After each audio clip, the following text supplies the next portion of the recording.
नमस्कार, मी डॉक्टर संपदा तांबोळकर, बालरोगतज्ञ. मंडळी, मागच्या एका व्हिडिओत आपण ऑटिझम म्हणजेच लहान मुलांमधील स्वमग्नता कशी ओळखायची हे आपण थोडक्यात बघितलं. पण आता आपल्याला कळलं की ऑटिझम ओळखायचं कसं, पण ते होतं कशामुळे. तर ऑटिझम म्हणजे स्वमग्नता हे होण्याची अनेक कारणं आहेत. त्यातली काही प्रमुख कारणे आपण आज बघू. एक महत्त्वाचं कारण म्हणजे जेव्हा बाळाचा जन्म झालेला असतो तेव्हा त्याला जर ऑक्सिजनचा पुरवठा कमी झाला असेल किंवा काय मेंदूला शुगर कमी पडलेली असेल, त्याची रक्तातली साखर अचानक कमी झाली असेल, NICUत गेलेलं असेल, तर अशा वेळेस आणि माइल्ड इन्सल्ट असेल, अगदी मेजर काही सेरेब्रल पाल्सी इथपर्यंत होण्याचा प्रकार नाही, तर अशा काही मुलांना ऑटिझम होऊ शकतो. पण ही झाली सर्वसाधारण वैद्यकीय कारणं की जी काय नॉर्मली सारखी होत नसतात. पण मला असं आज लक्ष वेधून घ्यायचं एक प्रामुख्याने महत्त्वाचं कारण म्हणजे तर मोबाईलच्या अति वापराने. म्हणजे आपण त्याला अतिसेवन म्हणायलाही हरकत नाही, कारण सेवन कशाला म्हणतो की नशा लागणाऱ्या गोष्टी, तर नशा लागणारीच गोष्ट आहे.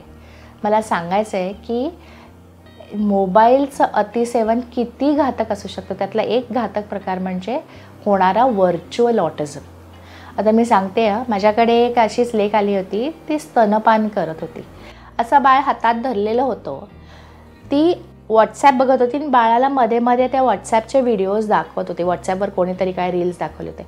इंजेक्शनला आलेली होती. आता त्या 2.5-3 महिन्याच्या बाळाला ते स्तनपान करताना ते व्हिडिओज किंवा तो मोबाईल दाखवायची गरज तरी काय.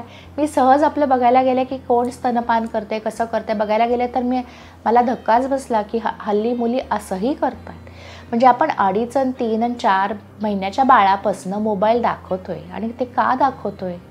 जेव्हा त्याला सगळ्या खऱ्या दुनियात रममाण व्हायची गरज आहे, तेव्हा लक्षात घ्या की पहिल्या 5 वर्षच फक्त मेंदूची वाढ होणार आहे आणि त्यातली 90% वाढ ही फक्त पहिल्या 2 वर्षात होते आणि मग उरलेली 10% वाढ ही 2 ते 5 वर्षात होते.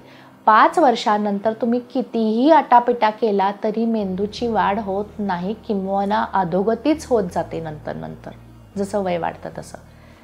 मग मेंदूची वाढ होत असताना जर तुम्ही त्यांना मोबाईल दाखवला तर होतं तरी काय, तर मोबाईल हा एक विशिष्ट एरियाला जाऊन, म्हणजे आम्ही ज्याला बेस ऑफ ब्रेन म्हणतो, ज्याचा आपल्या बुद्धिमत्तेशी काहीही संबंध नाही, आपल्या कलाकौशल्याशी काही संबंध नाही, आपल्या बोलण्या चालण्याशी काही संबंध नाही, अशा एरियाला जाऊन तो स्टिम्युलेट करतोय.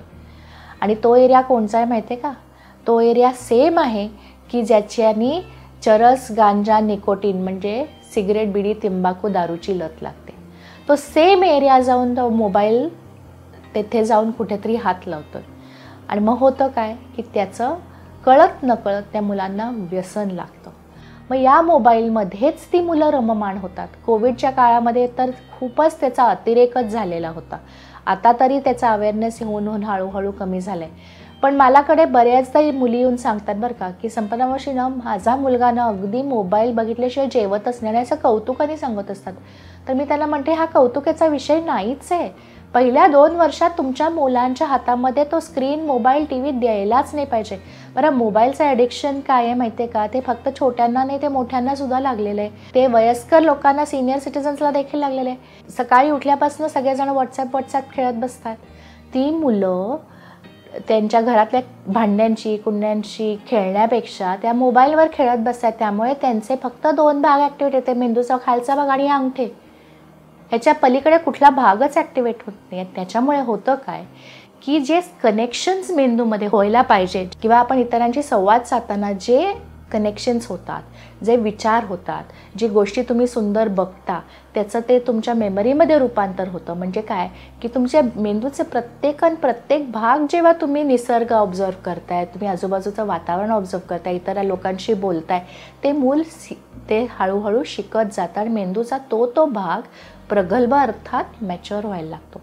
मोबाईलमुळे काय होतं की फक्त वन वे कम्युनिकेशन, ते काहीतरी आपल्याला दाखवत असतं आणि आपण त्याचं घेत असतो. बरं, ते कसं असतं की थोडं इन्स्टंट रिलीज ना, आपण त्याला एका व्हिडिओमध्ये मी सांगितलेलं आहे की डोपामिन म्हणजे काय की पटकन आनंद देतं, 15-20 सेकंदात तो आनंद निघून जातो, तेवढाच तुमचा रील असतो. मग परत दुसरं रील बघावं असं वाटतं. ते आपल्यालाच नाही, मुलांच्या बाबतीतही होतं. आणि शेवटी मग आजूबाजूला आई बोलवते का आजी बोलवते का काका खेळवतोय का कोणीतरी फिरायला गेले याच्याशी त्याला काहीही देणं घेणं नसतं. आणि मग शेवटी हे मूल ना आय कॉन्टॅक्ट देतं, ना नजर देतं, ना संवाद साधतं, ना बोलतं. आणि मग हे मूल काय अबनॉर्मल आहे का? नाही, अतिशय नॉर्मल ब्रेन असलेलं मूल आहे. याला कुठलाही प्रकारचा मेंदूला इजा झालेला नाही. फक्त आणि फक्त 6 महिने तुम्ही तो मोबाईल बाजूला काढून ठेवा आणि तुमचं छान हसणारं खेळणारं संवाद साधणारं मूल तुमच्या हातात तुम्हाला मिळेल. तेव्हा मैत्रिणींनो, एक आग्रहाची म्हणा, कळकळाचीच म्हणा ना, ती विनंती म्हणजे 2 वर्षाच्या आतील मुलांच्या हातात मोबाईल देऊ नये. ते मी नाही सांगत, WHO सांगते, इंडियन अकॅडमी ऑफ पीडियाट्रिक्स सांगते की पहिले 2 वर्ष मोबाईल किंवा स्क्रीन टाईम, म्हणजे त्या फक्त मोबाईल का तर नाही, तो कार्टूनचा स्क्रीन टाईम असो, टी व्हीचा असेल, लॅपटॉप असेल, जे काय डिव्हाइस असेल ते 2 वर्षाच्या आतील मुलांना ते हातात द्यायचं नाही किंवा त्याचं एक्सपोजर व्हायचं नाही. 2 ते 5 वर्षामध्ये फक्त आणि फक्त अर्धा तास, आणि ते सुद्धा आपल्या दृष्टीनं योग्य एज्युकेशनल व्हिडिओ जर आई वडिलांना दाखवायचे असतील किंवा त्यांना जर समजा गाणी हवी असतील, काही वेगळ्या गोष्टी दाखवायच्या असतील, तर अर्धा तासाची मुभा आहे. आणि त्याच्यानंतर अभ्यासासाठी 1 तास अलाउड आहे.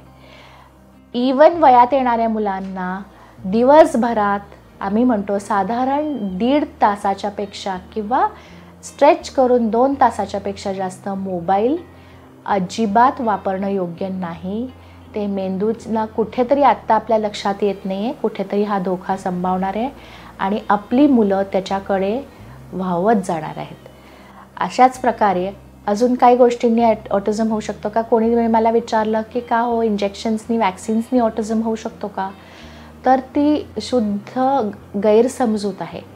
कुठल्याही वॅक्सिन्सनी कुठल्याही प्रकारचा ऑटिझम होत नाही. कुठल्याही औषधांनी दिलेल्या डोजमध्ये ऑटिझम होत नाही. त्यामुळे मैत्रिणींनो, या आपण व्हॉट्सॲप युनिव्हर्सिटीमधनं घेतलेल्या ज्ञानापेक्षा असं वाटतं की जर तुम्हाला काही डाऊट असतील तर तुमच्या डॉक्टरांचा सल्ला घ्या.